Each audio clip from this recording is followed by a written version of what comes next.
LiberalViewer presents. So, welcome to the June 24th edition of LiberalViewer Sunday Live Clip Roundup. Thanks for joining me. I picked out the weekend's 11 best, most newsworthy clips for what should be a really educational, fair use media criticism and political analysis show for you all tonight.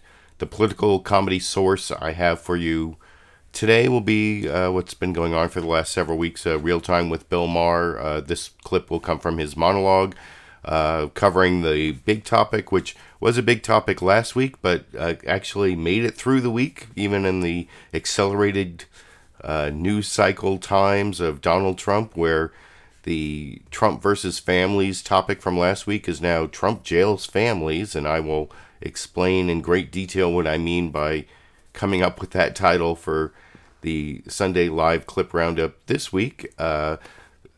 Other than the Real Time with Bill Maher comedy source, which actually comes from a corporate media source, the other clips will all come from the big five corporate outlets of ABC, NBC, CBS, CNN, and Fox News, the so-called corporate media here in the United States. You can see my topic described in the title and down below, and also down there's a link to the list I use, my notes of the 11 clips I'm going to show to you. You can read my cryptic notes. You might not understand all of them, but you'll probably at least be able to figure out who's speaking in each clip and what they're saying. Like I said, Trump jails families, the terrible, abhorrent policies of the Trump administration regarding families coming from Central America, mostly trying to get across the southern border of the United States, often to ask for asylum, and I'll be covering details about why they need to ask for asylum, and that was covered extensively on the Sunday morning news analysis shows. But the flip-flops and the ridiculousness of and the abhorrence, and even you'll see a slight reaching of Godwin's law. There's a slight Nazi reference by the time we get to the political comedy clip from Bill Maher in his monologue. You can see the whole monologue at a link down in the video description. Here is about 2.5 minutes that I wanted to show that's relevant to my topic this week over here. This is the week when we found out, I guess this is good news comparatively, that there is a place that most Republicans will not follow this precedent: kidnapping children.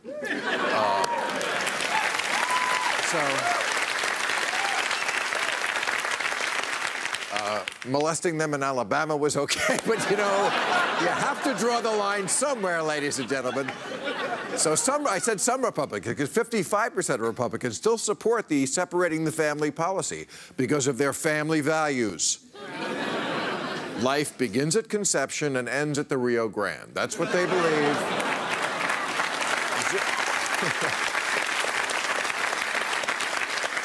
Zero tolerance. That's what Trump keeps saying. That's what this crowd wants. Zero tolerance for immigration, and also zero tolerance for knowing what the hell they're doing. Because they don't. I can't remember all the lies that they told just from the beginning of this week. This guy moves so fast. Only I can fix it. Only Congress can fix it. So here's an executive order. I fixed it. That's right. He signed an executive order that revoked the policy that he started. He's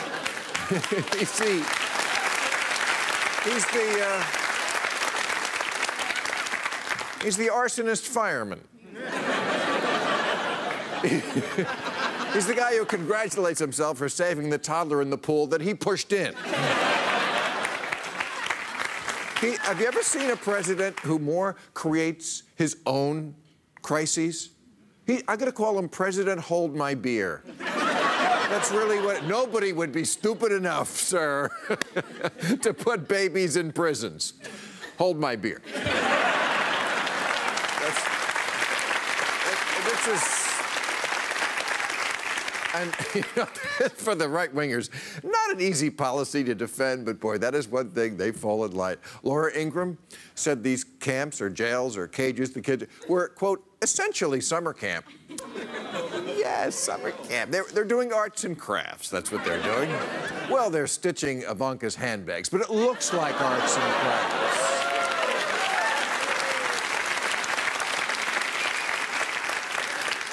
cages, tents, a summer camp?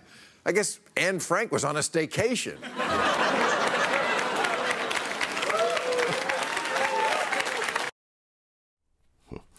So there you saw it, the not all that subtle, but also not completely obvious Nazi reference. Well, I don't know. I think it is actually fairly obvious Nazi reference to Anne Frank. I was looking at my live viewers. I see I have at least one viewer from the Netherlands where Anne Frank's house is. And I was also reading this article this week from... Was it Robert Godwin? I think it might be Robert Godwin, the person who came up with Godwin's Law, that the odds of a discussion on the internet coming to a reference to Nazis as the discussion goes on, the odds of that equal 100% basically. And actually Godwin was saying that it's not wrong to make references to Nazis as long as it's like you've thought it through and it's not some sort of reflexive, emotional, well, whatever. You can, I didn't have time to put that link in the video description, but maybe I'll put a link to the Godwin article for that Anne Frank reference. But there were a lot of good things in that Bill Maher clip, including a couple good jokes. That's why I put Bill Maher in the title of the video this week. And I also like the way he ridiculed all the Donald Trump flip-flops on immigration. You know, last week I was showing clips of Donald Trump saying it can't be fixed with an executive order. Of course, this week he did fix it with an executive order that didn't really fix it, as I will talk about more after I go through all the news summaries from all the big five corporate outlets. They all had news summaries to one extent or another. Actually, NBC had two different news summaries. I'm going to show the first one at the beginning of the five news summaries, and the last one, which is like a special report from El Salvador, which explains the origin of a lot of these asylum seekers, these families who are coming to the United States border. But I also thought that NBC's Meet the Press had the best news summary of the immigration problem that reached... It was a rare case of Donald Trump not being able to control the coverage of an issue, even when it was on TV, which is, you know, the reality TV president is supposed to be able to do that. That's the introduction from NBC's Meet the Press.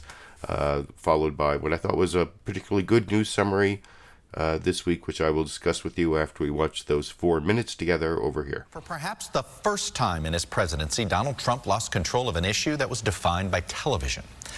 Not the fact that parents and children were being separated at the border. That was the administration's policy. What mattered was what happened next.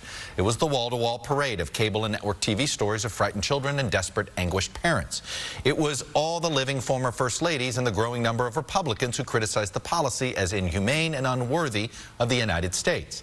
It was the sound of administration officials articulating a policy of separating children from their parents, then denying that their policy was to separate children from their parents. In the end, President Trump did agree to do what he insisted could not be done. He signed an executive order ending the policy.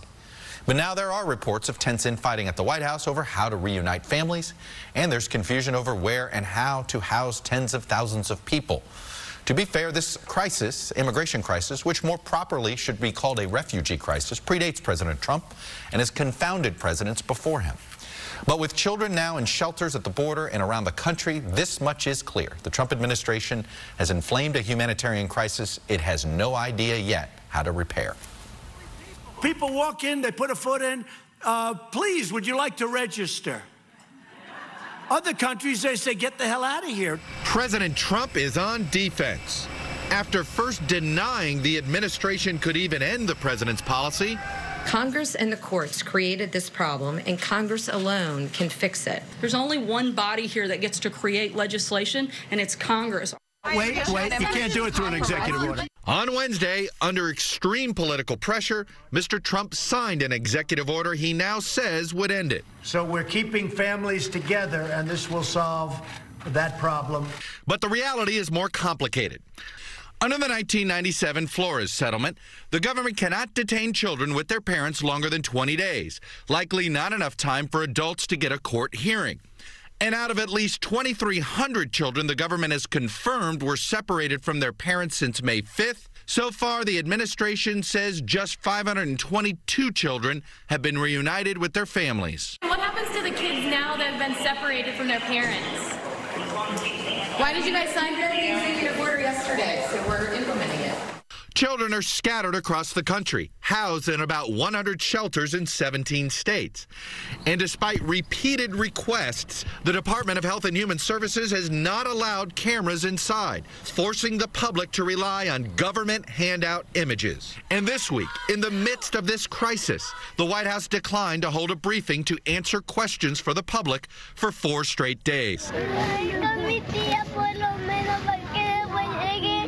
Valencia, Madrid. In this audio, released by a civil rights attorney, a 6-year-old Jimena from El Salvador begs to talk to her aunt. Jimena is lucky because she was able to memorize her aunt's phone number. She connected with her this week on the phone. ¿Qué quieres hacer cuando vengas? Primero quiero ir a bañarme. Un baño muy calientito. Después quiero comer. Many of those charged with illegal entry into the United States say they have only been given a flyer on how to locate their child. The children don't have the capacity to even maybe tell them their parents' full name. So being able to identify the parents through the children is something that's impossible. Despite the bureaucratic confusion and questions of pure competence, the president has been pretty clear about one thing: the message he wants to send. But if we did that, everybody come, if we did that, you would have, you're right, the word is overrun. We will have millions and millions of people pouring through our country. And joining me now is Republican Senator James. So, like I said, I thought that was the best news summary from NBC's Meet the Press. You also saw the young girl from El Salvador who her audio was, the ProPublica audio was one of the things that I think really tugged on people's heartstrings and got the policy changed this week. I used a picture of her in the thumbnail because she was one of the people put in detention by the Trump administration, though I guess there was some controversy about this other young child on the cover of Time magazine who turned out not to have been detained but was used as sort of the face of the separated children who was not separated. And I think also Meet the Press did a good job of giving the facts behind the Bill Maher monologue flip-flops of how Trump said he couldn't do the executive order, then did the executive order, and the zero-tolerance policy, which what's actually going on with the zero-tolerance policy isn't whether they're arresting every single person who commits the misdemeanor of illegally crossing the United States border, and that means detaining them for the entire, for maybe 60 days, maybe even longer.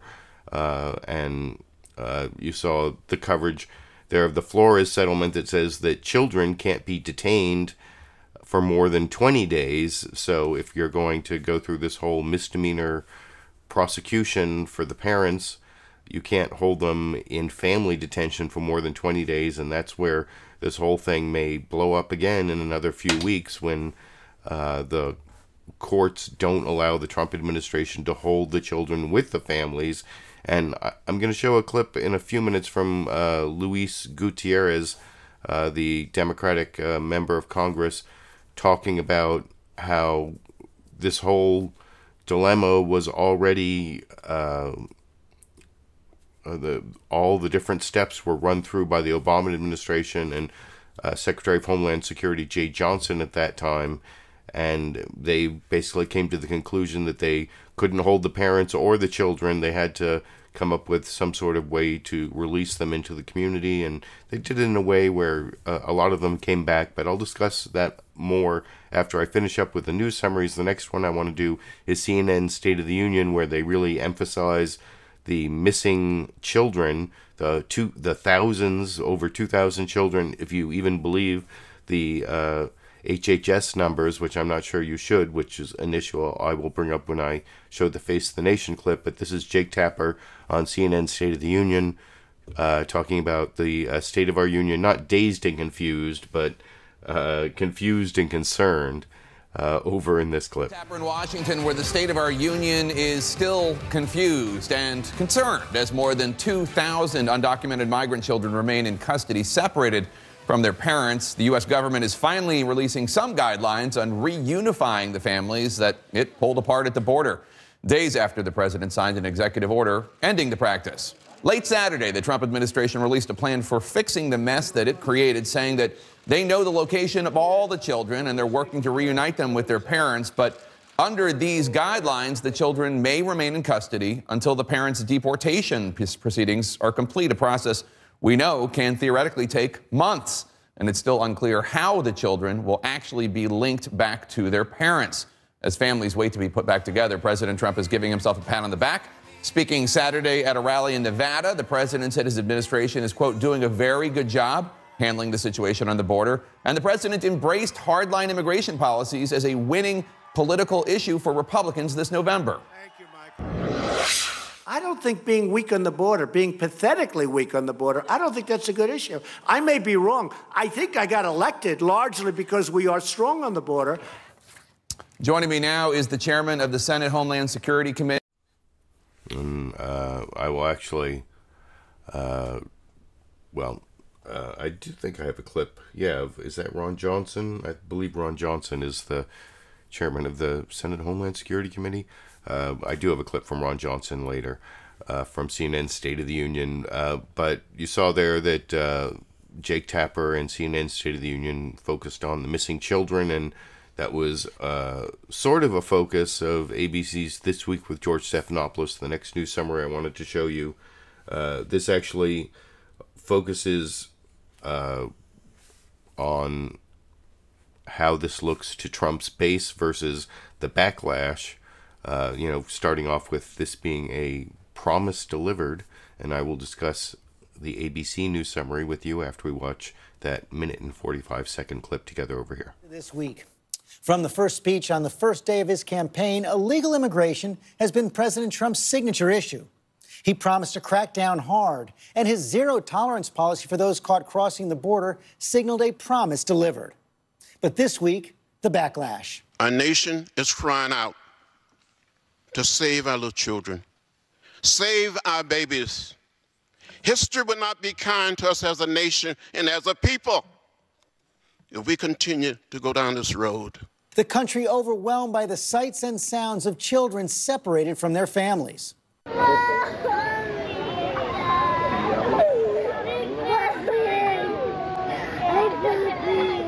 The president buffeted by blistering criticism. It's an atrocious policy.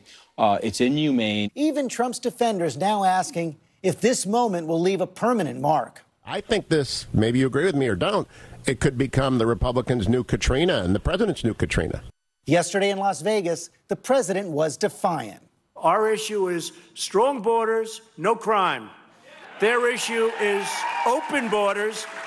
Let MS-13 all over our country. That's what's going to happen if you listen to them.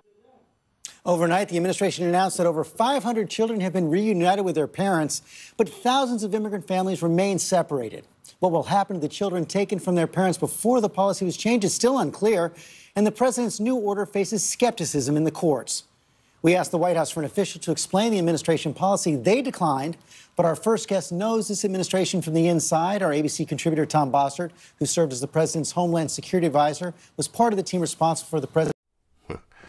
And I'm not showing a clip from Tom Bossert, who used to be the White House Homeland Security advisor, or czar, and then abruptly quit like a couple months ago, like a lot of people in the Trump administration, and now works for ABC.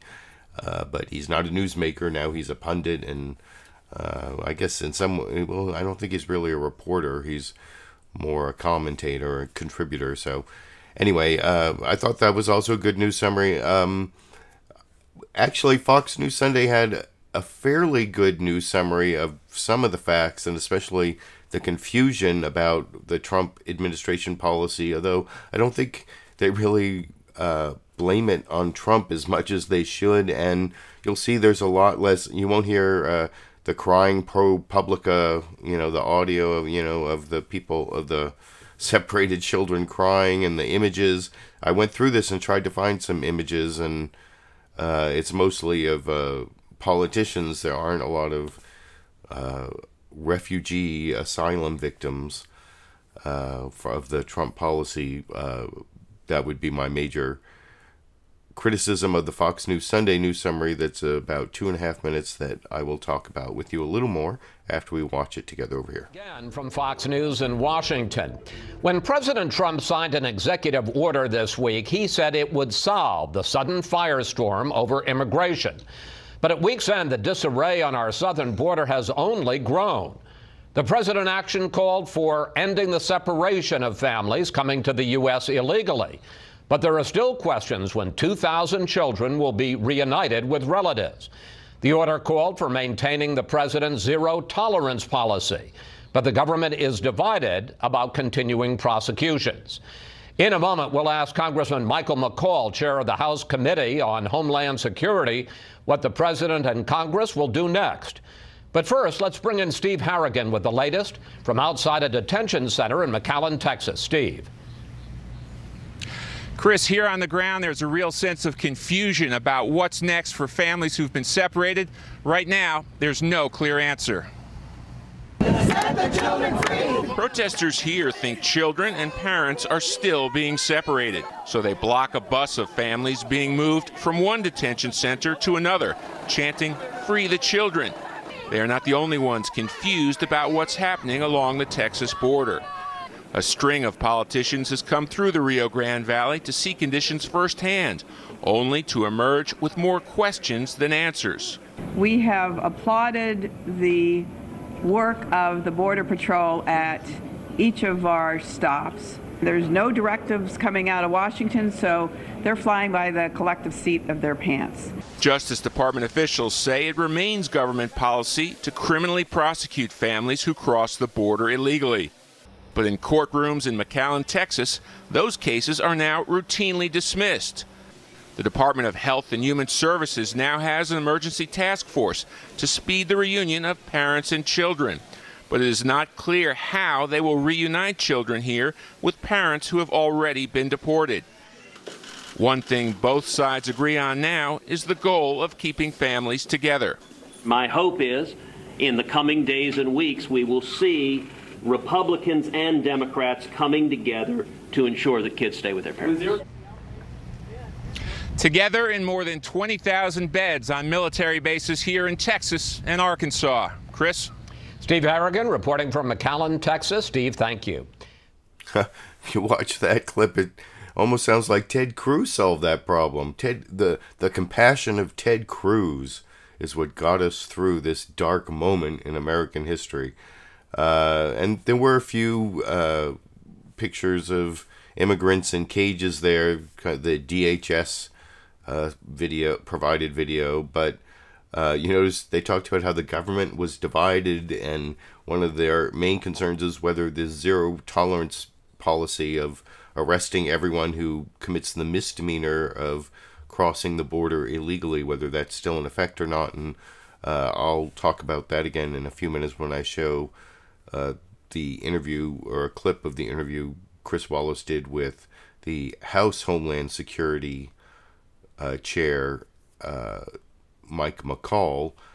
But before I get to that, I have one more news summary, well, two more news summaries, one more very brief from CBS's Face the Nation, where they talk about these Homeland Security numbers that you saw in some of these previous clips. And first, I'm sorry, they're not Homeland Security numbers. They're Health and Human Services numbers, where they say they have like 2,033 or whatever. You'll see the numbers again in this Face the Nation clip.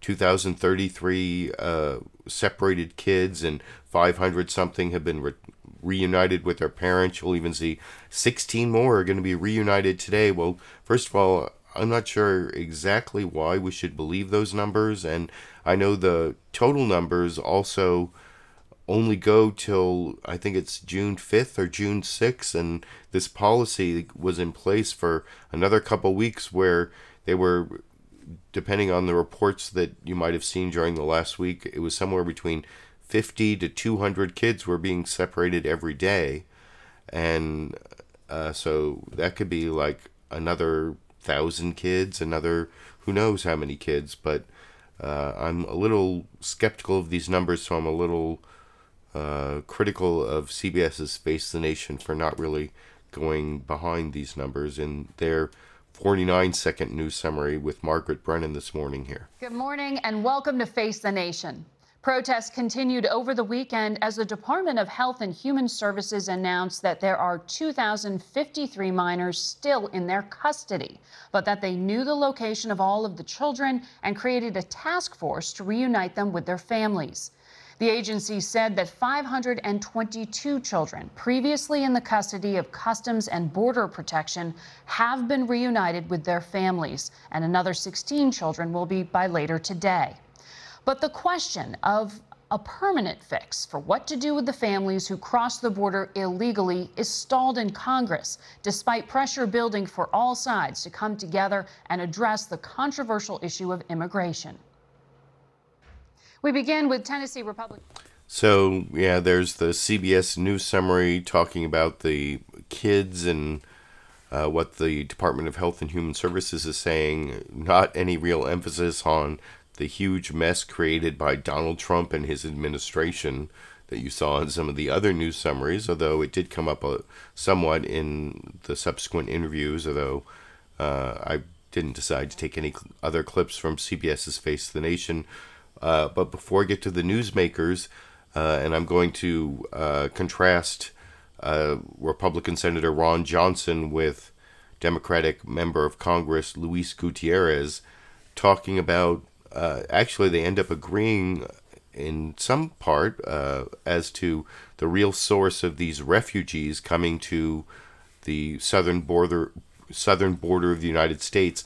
You'll see Chuck Todd sets this up in the way he did with a couple of his questions and clips I didn't take, where he said it's not really an immigration crisis, it's a refugee crisis because of these northern triangle countries in Central America, El Salvador, Honduras, and Guatemala. You'll see a map and you'll see a report from Richard Engel about how there are 100,000 gang members in El Salvador that really control the streets and where you can go and a lot of other things and a lot of places in El Salvador. And in a later part of the back and forth between Chuck Todd and Richard Engel that aren't included in my clip, he talks about how even though there are 100,000 gang members, another like 5 times that many people or somewhere in that vicinity make their living from gang-related activities. And so in a country of 6 million people, that's like 10% of the population. El Salvador has 6-something million people, so keep that in mind when you watch this final news summary, this looking at the real source of this refugee problem from Chuck Todd on NBC's Meet the Press, talking to NBC reporter Richard Engel over here. Welcome back. As I mentioned earlier, what we are seeing on the border is really a bit of a refugee crisis more than an immigration crisis. People from Central America, places like Guatemala, Honduras, and El Salvador, are coming here less to find work in the United States than to escape the desperation of life at home. For instance, gang violence is so prevalent in Honduras and El Salvador that according to the United Nations, those two countries currently right now have the highest homicide rates in the world. Those two countries, highest homicide rates in the world. And you wonder why people are fleeing. NBC News chief foreign correspondent Richard Engel returned last night from a trip to El Salvador, where he reported on why people are willing to risk this dangerous journey and family separation to come to the United States. And Richard joins me now from Seaside, California, where we made him stop here to get on our show. So Richard, thanks very much. Let me start with this. Normally, I'm talking to you. You're in a war zone somewhere. Maybe you're in Syria. Maybe you're in North Africa. Maybe you're somewhere in Asia. But here you are, you were in Central America. What did you see? Did it feel like the war zones you cover when you covered the war? it felt in some ways very much like a war zone, like a low-grade war zone. There are parts of San Salvador, the capital of El Salvador, where you simply can't go, where the police and government don't feel comfortable to go.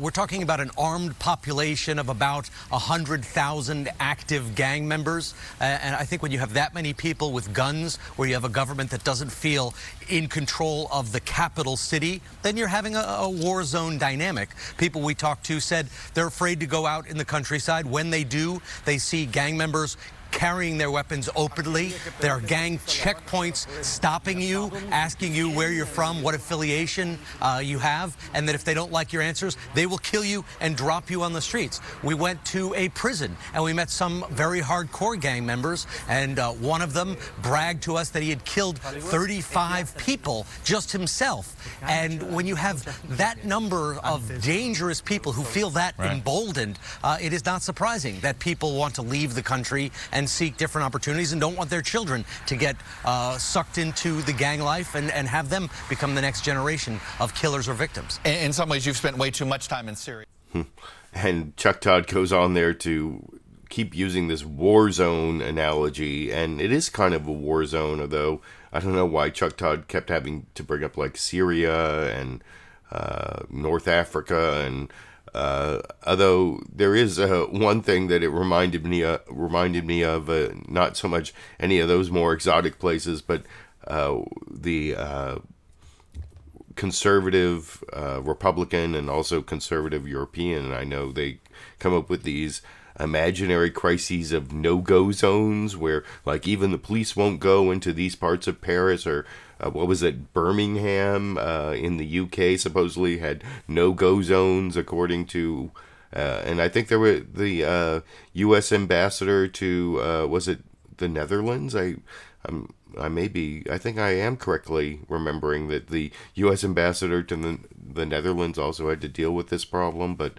of having said outrageous, ridiculous things about no-go zones. Well, apparently in San Salvador and El Salvador, there are no-go zones where the gangs, this is where the infamous MS-13 gang, which actually began in the United States and was exacerbated by the deportations during the Bill Clinton administration of these nasty gang members who had like grown up in the United States as undocumented immigrants or as immigrants, and then got deported back to Central America. And that actually was one of the reasons things have gotten so bad there, because of this previous deportation policy. And I thought that report from Richard Engel was really worthwhile as a context for the next two clips,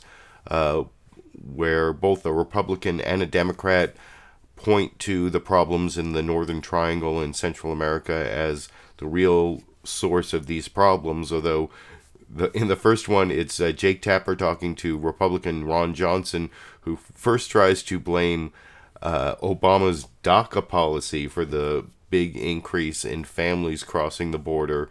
And Jake Tapper finally, I think, puts that ridiculous attempt to shift the blame to rest, and shows that correlation does not exactly mean causation, and then talks somewhat about what's going on in the Northern Triangle. And then Ron Johnson, switches to this weird like insatiable appetite for drugs. It's the insatiable appetite for drugs.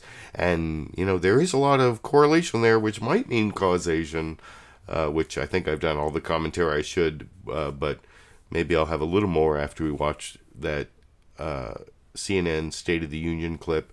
Jake Tapper doing a good job cross-examining Republican Ron Johnson this morning over here. The problem of illegal immigration has been around for decades, and absolutely President Trump inherited it. I'm specifically referring to the policy of 100% family separation at the border, taking the kids from the parents, not the overall policy of illegal immigration. Let's talk about the separation policy and the idea now that the Trump administration wants to reunite the kids with their parents. A public defender involved in immigration hearings in El Paso wrote in the Washington Post that one immigration judge was so upset about this process, he said in a hearing, quote, "I can't understand this. If someone at the jail takes your wallet, they give you a receipt, they take your kids and you get nothing, not even a slip of paper," unquote.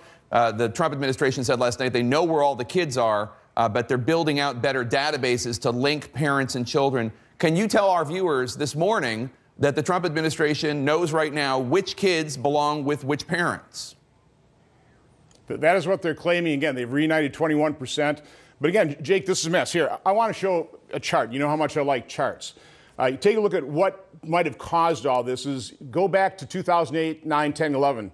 Prior to DACA, we had about 4,000 unaccompanied children from Central America coming in here. And then President Obama instituted Deferred Action on Childhood Arrival, and you can see the results. Since that point in time, over 200,000 unaccompanied children have come in from Central America.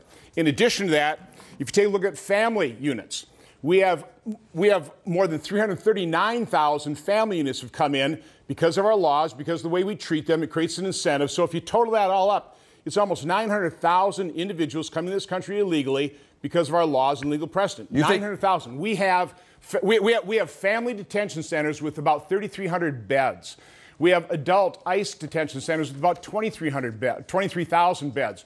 We don't have the capacity for hundreds of thousands of people trying to get in this country illegally. Well, so we need to make that a legal process, but we have to fix our laws. We have to end those incentives.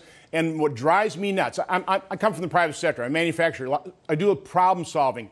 We aren't facing reality. We're not going back and really identifying the root cause. Nobody's admitting that laws that they pass with good intentions are actually fueling this crisis. So until we actually are honest with ourselves and we really do address, end those legal loopholes, change those laws, secure our border, treat people with real humanity. So what we're trying to do is, one possible fix is increase the number of immigration laws by about 225 judges. Right now we only have 350, 74 at the border. We need to increase that. Trump administration is going to try and come up with another 15,000 beds for family units, but none of this is easy. So I hear what you're saying in terms of the overall problem. Now, you have relied, your committee has relied on economist Michael Clemens at the Center for Global Development for the committee's work.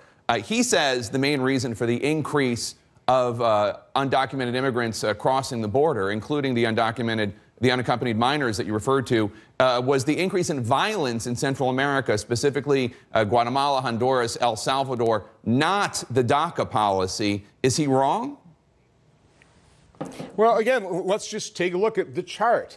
You know, prior to that, correlation is not causation, because of our insatiable demand for drugs. Yes, public institutions in Central America have been destroyed, but they were destroyed prior to 2012. In DACA, we were having 4,000 kids on average coming in from Central America. Now the average is well over 30,000, more than 200,000 since 2012. So I don't know. It's a pretty strong correlation that might, just indicate causation as well. So again, there are many causes to this.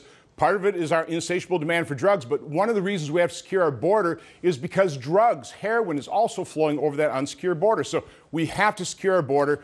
President Trump's trying to grapple with that reality, unlike President Obama, which basically instituted a catch-and-release program, fueling the crisis with families as well. So can I just ask you, Senator, are you...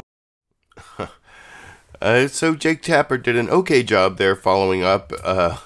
In the next part of the interview, he does follow up on whether there's a plan to match up the kids with their parents, which was his original question that you saw Republican Ron Johnson there totally dodge by bringing up his chart that says, well, this whole problem is the fault of Barack Obama because, look, there's a green arrow when he did DACA, and that's when things started to get worse, even though he does eventually admit that there are all sorts of other factors, and it's, the insatiable appetite for drugs, and but he still brings up his chart. But also, look, green arrow.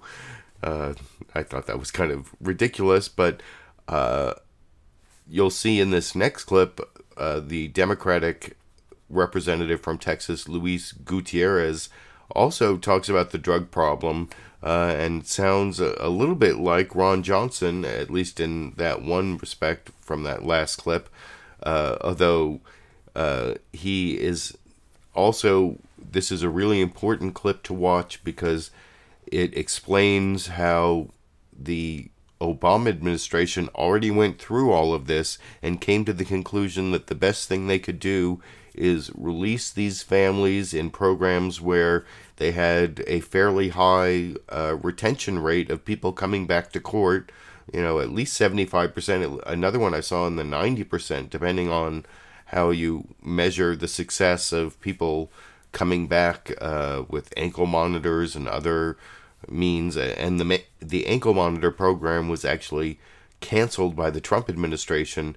So, but you'll see Luis Gutierrez in this clip talks about how Jay Johnson eventually, you know, they never tried to separate the kids from the families, but they did try to jail the families together, which is what I'm accusing Donald Trump of in the title of my video. But then after the Flores settlement, they eventually came to the conclusion that they couldn't keep the kids for more than 20 days and they weren't going to separate them from their families, so they had to let the families out.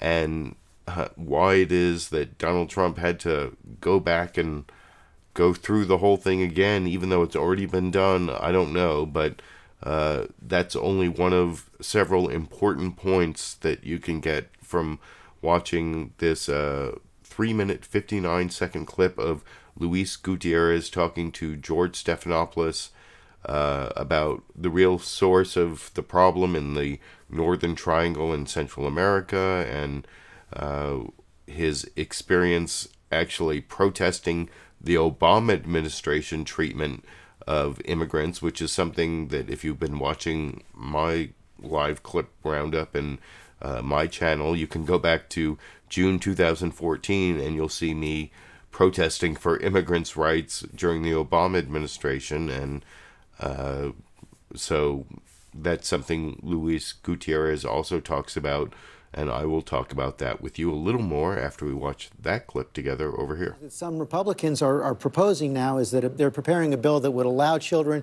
to stay in detention facilities for more than 20 days, countermanding that decision by the Ninth Circuit Court. If that's not the solution, then what is? Here's a solution. So my colleague Jerry Nadler has a proposal. We should sit down with serious, comprehensive proposal like the one that Congressman Nadler, that would keep families together, that would make sure that our asylum system works. Look, remember, they are not coming here illegally. They are coming here seeking asylum and protection. As long, and I do agree with your former guest in this, as long as there are guns placed to people's heads, as long as young girls, daughters, are going to be raped and there's nobody to protect them, as young as sons, like my grandson, Luis Andres, are being able to put into gangs, forcibly put into gangs, into drug cartels, people are going to flee this kind of poverty and this kind of violence and this kind of crime. So we should invest. But one thing I think we must remember, that key to all of this is the unabated consumption of the drugs. The drug cartels have established themselves in Guatemala and El Salvador and Honduras, and it is those drug cartels, and it is the drugs that come into this country that is a primary reason of the debilitation of the social structures and the reasons those governments cannot protect the children and cannot protect that population. So let's invest in our hemisphere. Let's invest in democracy and in jobs and in economic development instead of using it as a wedge issue for the upcoming election. As we've been talking right now, the president just tweeted a direct tweet to Democrats. He said, Democrats, fix the laws, don't resist. We are doing a far better job than Bush and Obama, but we need strength and security at the border. Cannot accept all the people trying to break into our country. Strong borders, no crime. Your response? Yeah, here's the response. So this week, former Governor Huckabee put 5 members of MS-13 and said that that was Nancy Pelosi's re-election team. Look, George, you can go to Breitbart. They put my picture next to that of an MS-13.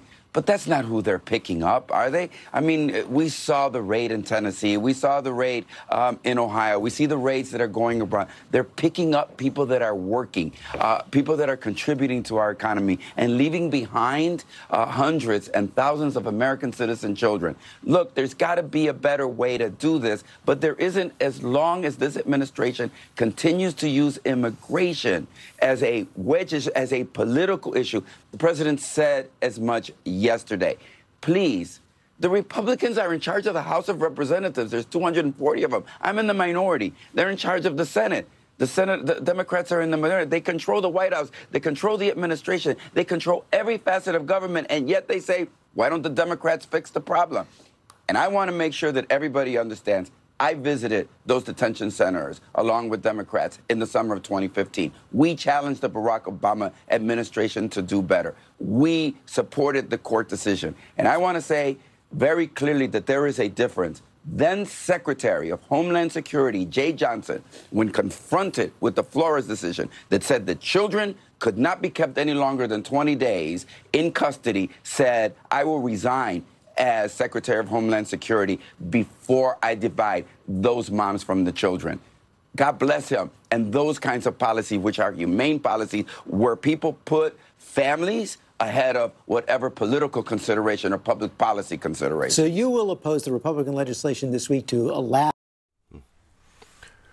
And then George Stephanopoulos asked Luis Gutierrez, so you're saying that you're going to oppose letting this legislation that lets the government hold kids in detention for more than 20 days in violation of the Flores Agreement? And, of course, Luis Gutierrez said, yeah, I'm going to oppose that. That's awful. But did you hear what he said at the end there about how Jay Johnson, the Secretary of Homeland Security under the Obama administration, said he would resign if the Flores decision or the Flores settlement court said you can't hold these kids for more than 20 days, and it takes at least 60 days, maybe even a lot more, to get the parents through the adjudication of any sort of criminal prosecution, including the misdemeanor of crossing the border illegally, which is the whole zero tolerance policy of the Trump administration. But even for the smaller problem under the Obama administration, Jay Johnson decided after that court decision that if they can't hold the kids more than 20 days, then they're not going to separate them from the parents. They're going to release them on, like with ankle monitors and other programs that actually got them back to court at least 75% of the time, and maybe more than 90% of the time, depending on which different categorization of immigrants and news story you look at. So that was a really important point from Luis Gutierrez, and I also wanted to show another person on the left, Bernie Sanders, was over on CNN State of the Union talking to Jake Tapper, where he also brought up that same period of time during the Obama administration, the pictures of kids in cages from 2014, and that's what I was talking about earlier, where the ACLU actually had a case in June of 2014 that was challenging the Obama administration for some of these same policies, but just not on the grand scale of Donald Trump.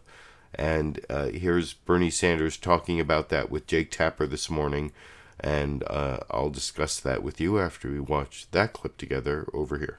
Several Democrats were tweeting recently about this photograph of showing children, undocumented children, in a government holding cell. It turns out the photograph was taken in 2014 under the Obama administration during the unaccompanied minors crisis from that year. Now reports say undocumented children in government custody in Virginia were allegedly beaten and left in solitary confinement. Again, that was under the Obama administration. How do you respond to critics who say Democrats only seem to start caring about these children under Trump?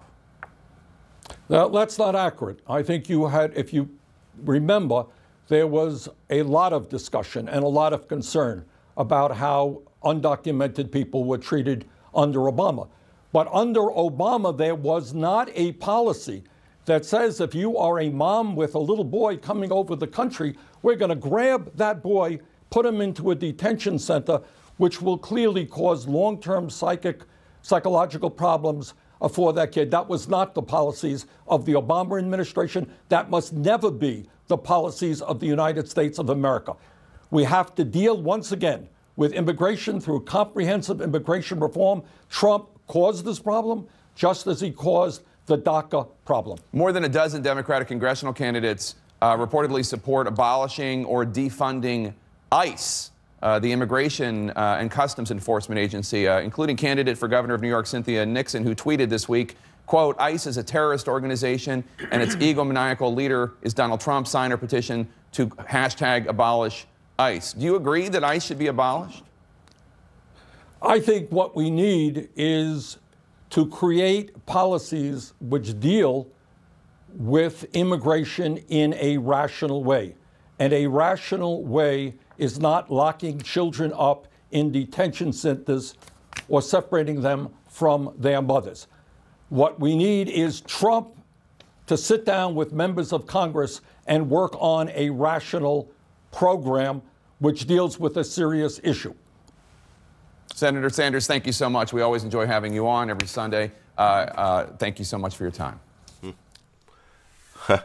So there's Senator Bernie Sanders, both talking about how the Obama administration was not blameless on this whole immigration issue.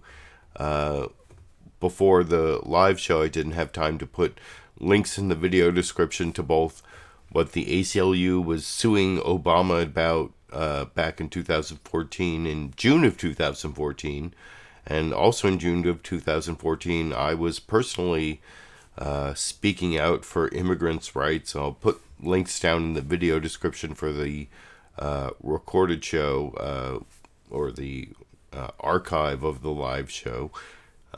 And I have one more clip. This is before I also have a bonus Sandy clip. No Dash this week, but bonus Sandy clip that I barely had time to record before I started the show. It's been a hectic weekend. I was gone for till, I started off the morning in Lake Tahoe, which is, like 90 or 100 miles away from Sacramento where I live. So I started, that's why for the live viewers, if you're wondering why everything is so late, it's because I didn't really get to start to work on the show till like 12:30 or 1 p.m. And so everything is delayed several hours. And anyway, here we are for the final clip, Fox News Sunday, where over on Fox News, what they're most worried about is Trump going to stick to zero tolerance, or is he not going to stick to it? Are all the brown people streaming over the border going to jail or not? And that's what Chris Wallace asked Texas Congressman and Republican chair of the House Homeland Security Committee in the final clip before my bonus Sandy clip. But here's 51 seconds from Fox News Sunday this morning over here. A specific question. As chairman of House Homeland Security, do you know whether adults, members of families crossing the border illegally can and are still being prosecuted under zero tolerance? That was a plan. They violated the law. They were being prosecuted. And now we hear some of these people are being dismissed. I have heard recent reports now that may be that policy may be revisited and it may not go forward. Zero tolerance? That's some of the reporting I'm getting, and it's very unclear how this executive order is playing out. But I'm unclear about now the prosecution of the parents. I think they want to reunite the family and then remove them from the country. Final question. At the height of this furor, you said, and you... So there you have it. The big concern on Fox News Sunday.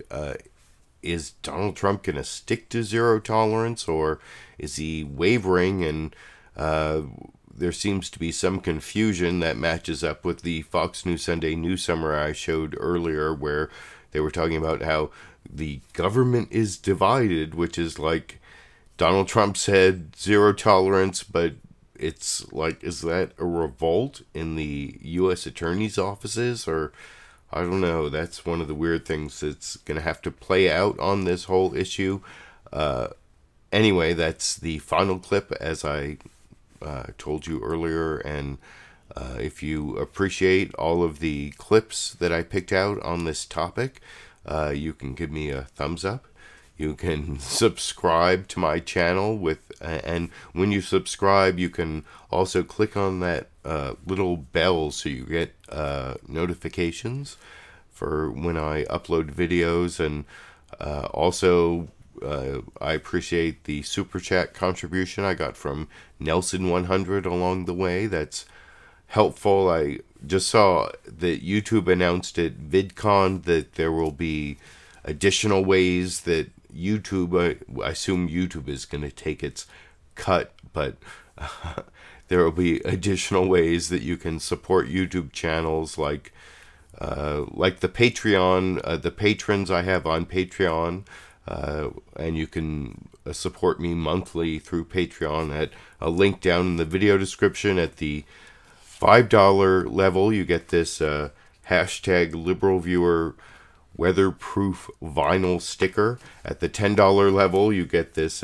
U.S. Constitution from the ACLU, including a Know Your Rights section. And of course, at the $10 level, you also get the sticker. There's also a PayPal link where you can give those levels, and just for 1 month or one-time contribution, get those same rewards. And I guess YouTube's going to allow various things directly through YouTube similar to that, but details to come on that, I guess. Who knows when they will actually roll that out for my channel. But before I finish, I promised a bonus Sandy clip. I didn't have time to get any other Dash and Sandy clip, but here's an edited clip of Sandy finally lying down for this program just about an hour or so ago over here. Come on, lie down. Lie down, Sandy. Lie down. Sandy.